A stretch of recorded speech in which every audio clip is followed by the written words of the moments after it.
ილია ჭავჭავაძის დრამატულ თეატრში დღეს რიგით პირველი კონცერტი გაიმართება. ეს კონცერტი მსოფლიო კინოს ლეგენდის ენიო მორიკონეს მუსიკალურ სამყაროში გამოგზაურებთ.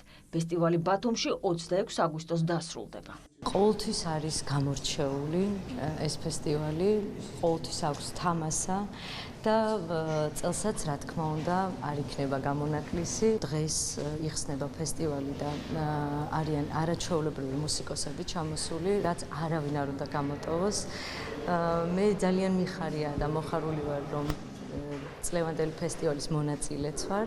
შევასრულებ რამოდენიმე სიმღერას. წელს ბათუმს ფესტივალ ღამის სერენადების ფარგლებში პირველად ეწვევა ნელო სალცა, სოლისტი იტალიიდან, რომელიც გახლავთ ენიო მორიკონეს მეგობარი და წლების განმავლობაში ისინი ერთად ქმნიდნენ ნაწარმოებებს. ენიო მორიკონეს საყვირსაც კი ეძახიან ნელო სალცას.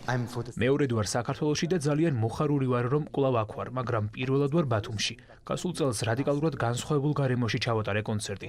ძალიან ბედნიერი ვარ წარმოგიდგინოთ ანტონიო ვივალდი. უამრავ სიხარულსა და ემოციას განვიცდით.